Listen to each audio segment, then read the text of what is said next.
Sementara itu di Tol Cikupa, Banten, puluhan kendaraan yang diduga akan mudik juga diminta memutar balik. Pelanggaran didominasi oleh kendaraan pribadi.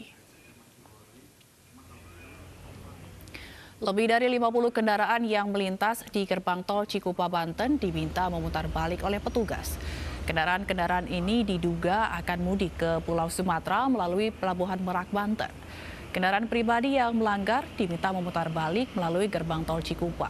Sementara kendaraan bus dan truk keluar melalui exit Tol Cikupa.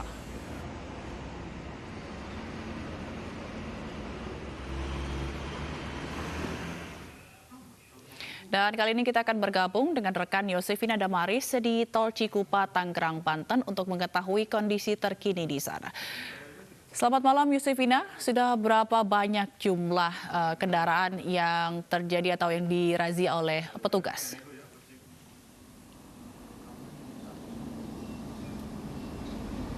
Zila, pantauan kami sejak sore bahkan hingga malam ini ada setidaknya 50 lebih kendaraan yang diminta putar balik kembali ke arah Jakarta. Ini didominasi oleh kendaraan pribadi, namun ada juga jenis kendaraan seperti Elf dan juga bus yang diminta putar balik. Tadi kami melihat bahkan ada bus yang berasal dari Cirebon, kemudian mengarah ke Komprak, dan diminta putar balik dikarenakan ini terindikasi ini mengangkut penumpang yang melakukan mudik ke Pulau Sumatera, dalam hal ini melalui Pelabuhan Merak, Banten.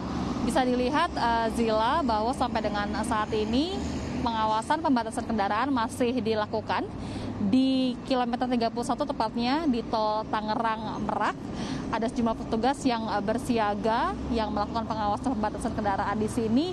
Mengingat memang untuk di gerbang Tol Cikupa ini jam-jam rawan yang terindikasi ada pemudik ataupun warga yang melakukan mudik dan juga peningkatan volume kendaraan ini biasanya terjadi pada pukul ataupun di antara rentang waktu pukul 20 hingga 22 waktu Indonesia Barat. Adapun prosedur pemeriksaan di gerbang Tol Cikupa ini, jadi ketika pengendara sudah melakukan transaksi melalui e-tol, maka dari petugas ini akan memeriksa kendaraan baik itu dari segi penumpang dan juga segi muatan.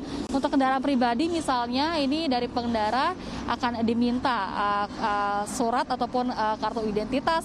Jika mereka memang berdomisili di wilayah Cikupa dan juga Balaraja, maka akan diizinkan melintas. Kemudian ada juga yang diminta untuk menunjukkan surat tugas ataupun surat dinas bagi mereka yang memang masih bekerja di sektor-sektor tertentu. Sementara kalau untuk kendaraan seperti bus, ini akan dicek begitu kelengkapan suratnya, seperti misalnya surat izin perjalanan dan juga surat izin trayek. Jika melanggar aturan ataupun melanggar peruntukan begitu, tidak menutup kemungkinan bahwa tidak hanya diminta untuk putar balik, tapi juga akan dikenakan sanksi ataupun tilang sesuai dengan undang-undang lalu lintas dan juga angkutan jalan yang berlaku. Untuk kendaraan pribadi ini akan diminta putar balik bisa langsung di gerbang Tol Cikupa mengarah kembali ke Jakarta. Sementara kalau untuk truk dan juga bus ini akan diminta untuk mengambil lajur kiri, kemudian keluar melalui exit Tol Cikupa dan kembali ke arah Jakarta. Pengawasan pembatasan kendaraan masih akan terus berlangsung dan diperketat menjelang Hari Raya Idul Fitri yang semakin dekat begitu. Dan khusus yang di gerbang Tol Cikupa sendiri, Zila, pengendara diminta untuk mempersiapkan kelengkapan surat seperti misalnya kartu identitas, kemudian juga surat-surat lain yang berkepentingan begitu menjelang gerbang Tol Cikupa ini untuk mengurangi antrian kendaraan yang terjadi di gerbang Tol Cikupa. Zila. Baik, terima kasih Yosefina Damaris atas laporan Anda langsung dari gerbang Tol Cikupa, Banten.